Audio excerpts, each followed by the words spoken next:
Hey, hi there, guys. Warren here. So, before this week's episode, I just want to send a mahalo out to the Haina, the family at the farm that you're seeing on your screen, for allowing me to step on the property and give you this shot that you're going to see in this video.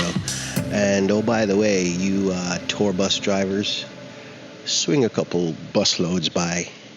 I see you driving by, so stop by, show them some love. But thanks again, mahalo, and enjoy the video. Hey, hi there, guys. Warren here. So today, I want to talk about regret, resentment, and anger.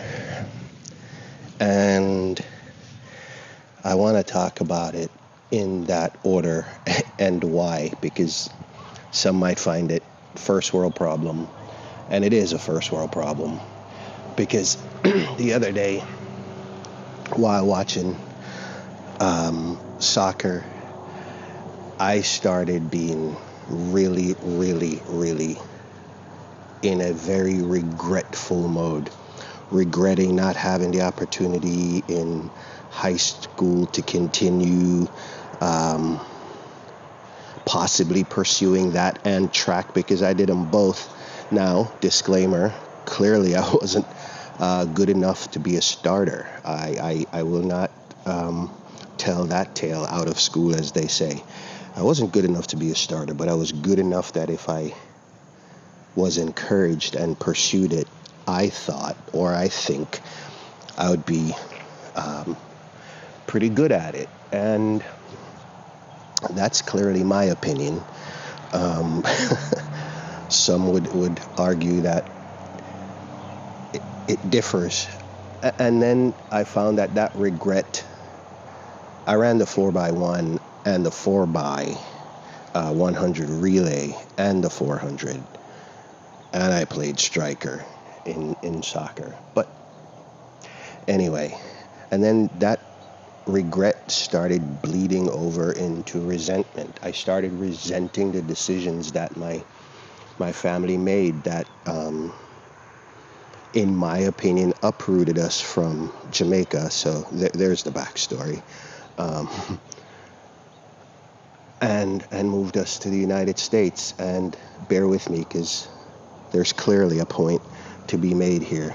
But I started resenting every decision they made, despite not having all the evidence or all the resources or all the knowledge of what made them make the decisions they made. But I did. I started really resenting my parents. And look, some of that is and was warranted, but that's an aside. But some of it was warranted. And then I found that resentment bled over into anger, as in real serious anger. And that's the part that troubled me, because then the philosophical turn happened. And I had to do the Michael Jackson and do the, in my case, man in the mirror, and check myself, pinch myself, put my ego at the door on the mat, and realize just how fortunate I am because of the decisions they made. I came to the United States. I was trained as a chef by a very kind man who didn't have to do it. Classical training, who didn't have to do it. Pursued that career for a couple of years, and life got a vote, and that pushed me towards the parking lot where my car was, and on the way to that had to pass the Army recruiter's office, and the rest, as they say, is history. And in my first world problem, a good history, because it has opened so many doors for me, so many opportunities. I've written 2 books, self-published nonetheless, but I've written 2 books. Um,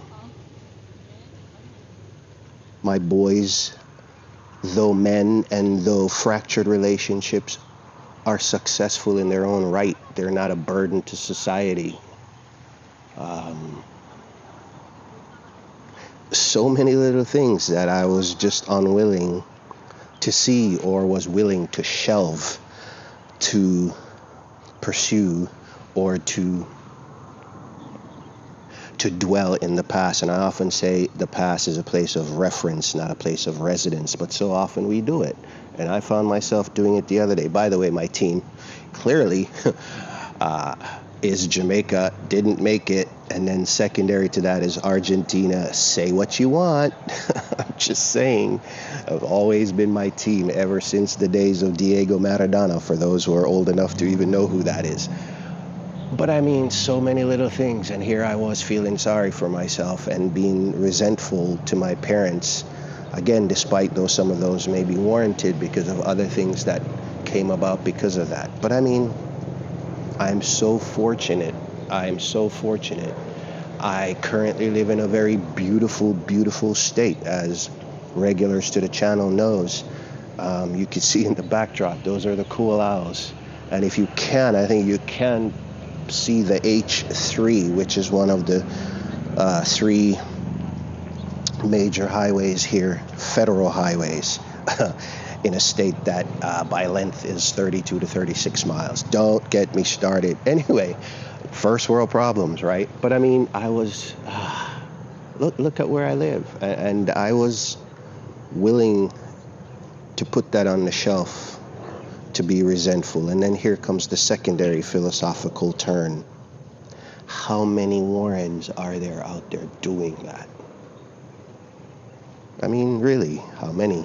How many Warrens are there feeling sorry for ourselves because this absurd universe has given us a niche we don't necessarily agree with, again, because we're comparing our niche with Tom next door, Jane next door, not knowing that they're looking at us, wondering how are we holding it all together, all while we are catastrophizing in our own minds and not in our realities about things that haven't even occurred yet or probably won't occur. But it's our human condition. It's what we do. Somebody should have told me that my sleeves were jacked up. But I mean, seriously, how many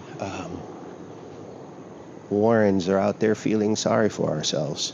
And I would just humbly say, no matter where you are, if your life, disclaimer, if your life could use some improvement and you're working on it, be patient with yourself. Be patient with the process, right? The messy middle, like I like to call it. Be patient with yourself. But if you're comfortable where you are, and when you look to your left and right, you see the things that you have accomplished, be they the small wins or not, that accumulate to become our big wins, just be grateful. Really.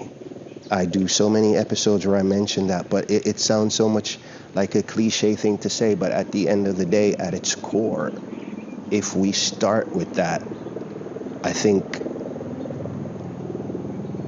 we'll have a better day, and that in aggregate becomes better days and better weeks and better months and better years.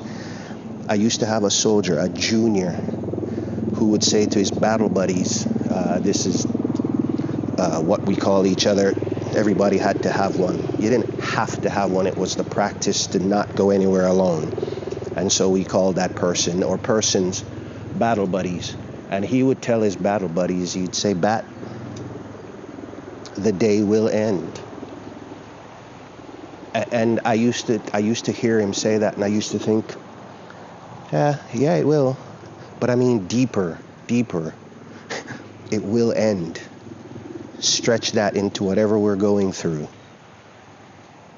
and they will end. So what's the alternative until a better corkscrew comes along? Be grateful for where you are, who you are, and for what you're becoming. All right? And until our next conversation, you be good out there. Take care of yourselves, and we'll talk again soon. I'll see you. You can stay as long as you want. I'll just step out of your shot.